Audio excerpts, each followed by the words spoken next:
Hey everyone, Mrs. Gore here. So, chapter 3 of 9. Chapter 3, I think, is one of the hardest chapters to read because it's when we're first introduced to the concentration camps with Ellie. So, he and his family arrive, they get off the cattle cars, and they're instantly separated by gender. So, his mother and his young sister are sent to one line, and he and his father are sent to another. It's a very tense situation. Elijah considers and even asks his dad to run into the barbed wire fences to commit suicide because he's afraid that they're going to be sent to the crematorium. His dad's weeping the entire time they're in line.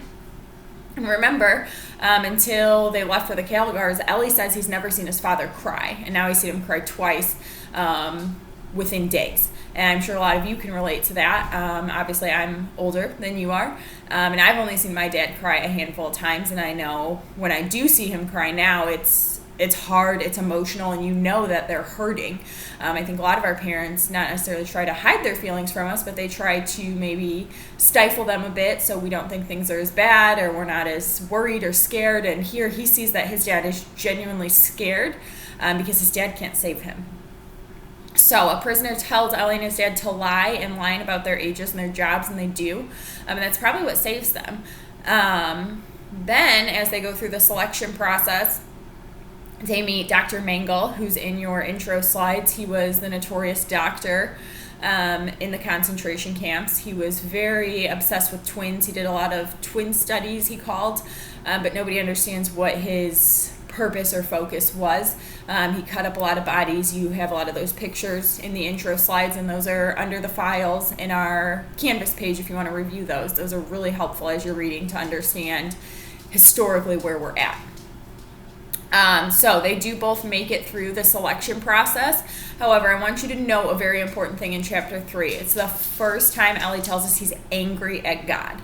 And we've talked about this a couple times. There's, a difference between being angry with yourself or feeling like things are unfair, but to claim that you are angry at God is a very strong statement, especially for someone who had a very deep faith.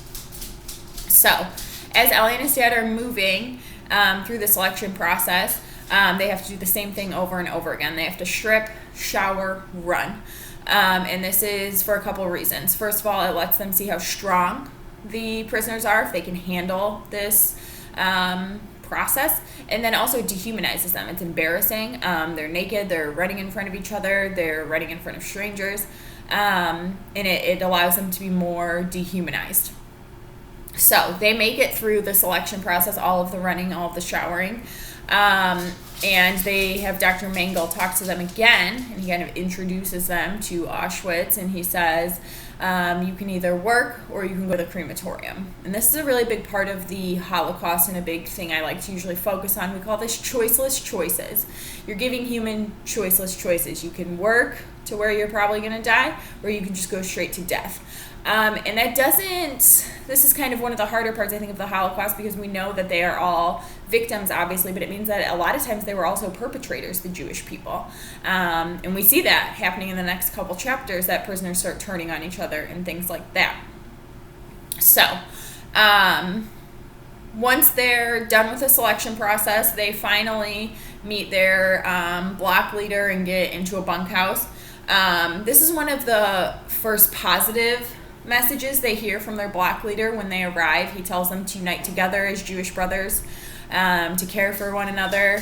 He's very kind, which we don't see very often. We see a couple pages later they say he's taken away from that position because he was too humane.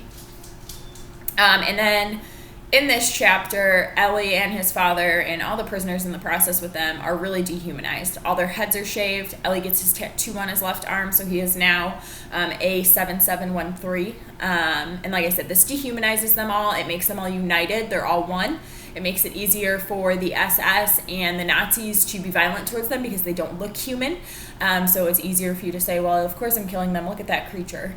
And it makes same thing. They can't have favorites. They don't create emotional attachments to them. And then same with the Jewish prisoners. They all look the same, so they're all treated the same. They're there for about 8 days. They're not really doing anything. They're just kind of hanging out, sitting outside, walking around. When they meet a relative, a cousin of theirs, Stein, comes to see them. He is very concerned about his wife and children, and Ellie lies to them and say that his mother has had contact, even though he hasn't. And Stein comes and brings him bread and tells them, stay strong, things like that. Unfortunately, Stein does figure out that his family has passed away when a transport comes from their hometown. And then at the very end of chapter 3, as we're closing, Ellie and his father find out that they're being transported, and they're now going to Buna, which is another camp that they're going to now have jobs and stay at for some time. If you guys have any questions, let me know. Thanks, guys.